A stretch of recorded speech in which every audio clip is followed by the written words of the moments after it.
A life of service is a life of sacrifice, but in sacrifice, service members can often find identity and purpose for something much bigger than themselves.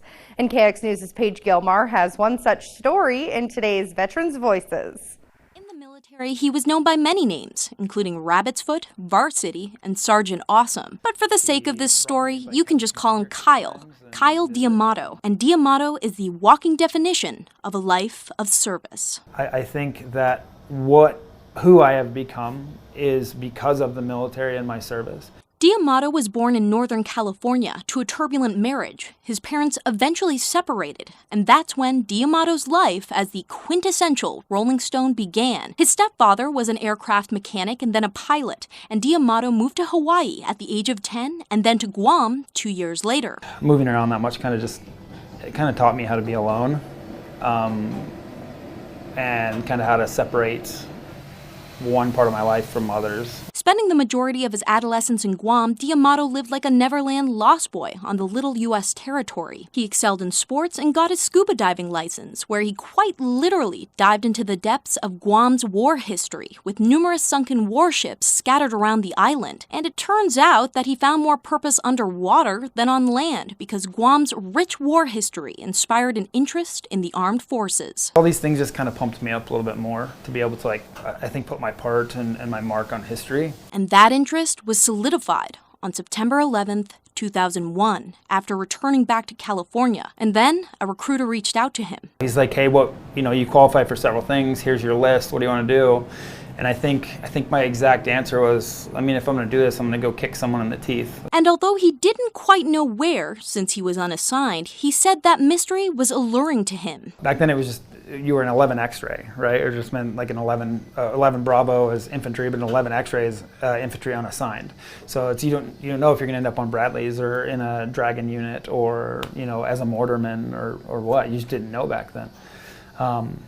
So it was, that was kind of an exciting thing too. It was like that he was able to sell to me. He received basic training for mechanized infantry at what was known then as Fort Hood in Texas. In 2002, he was deployed to Iraq, where he fought in the battles of Najaf and Fallujah. And that's where D'Amato shined, volunteering for anything he could keep his hands on for a very good reason. I started to look at myself more as someone who I could put myself in danger's way, so that guys who had families, were married with kids and things, didn't have to.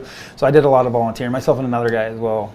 We did a lot of volunteering of the stupid stuff like, hey, the Bradleys are going to drop food and water. We need somebody to go get it. It's really dangerous. You can't take your weapons. You're going to strip all your gear and run as fast as you can. Go get the stuff and bring it behind the walls. And so we would do that. But D'Amato's selflessness was forged from the friendships he formed. The Army, specifically the infantry, because we all are trained to put our lives on the line firsthand. The joke is that we're the largest fraternity in the world, and we're like lost boys. We never grow up. He deployed to Iraq again in 2009 after working in recruiting in Boston. After suffering from an asthma attack, D'Amato was faced with the very real question of if he should medically retire, but there was a special something keeping him there. Every time I'd get close to getting out, I would have to take that thought process and be like, if I leave, who's going to take this position? Who's going to train these guys? Who's going to take care of them? So back to work he went, spending time in Fort Bliss and Fort Campbell before he was deployed to Syria in 2018. By that time, D'Amato was feeling that the natural length of his military career was coming to an end. So he finished his career full circle, working for the U.S. Army Pacific Command in none other than Hawaii, one of his childhood homes. And on March 1st, 2022, he officially retired, ready to enter the civilian world. The tools that were put into my toolbox by the military, I can take that toolbox and put it into a civilian scenario, as I'm doing here,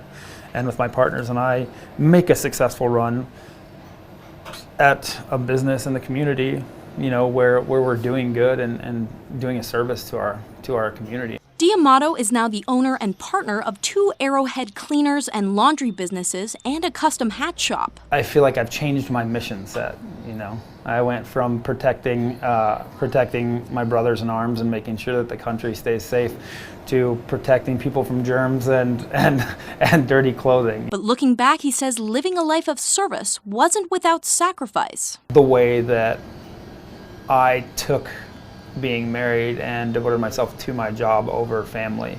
I wish I would have done that a little bit differently. So I think that was my biggest challenge, and I think it takes a lot to actually admit that as well. Overall, though, D'Amato believes serving in the military was important for not only what he accomplished, but who he became. Just the growing up that you do in the amount of time, I think it's just so beneficial to anyone. For KX News, I'm Paige Gilmar. D'Amato is also an assistant coach for Dickinson Trinity football, continuing his life of service in every fashion he conceivably can.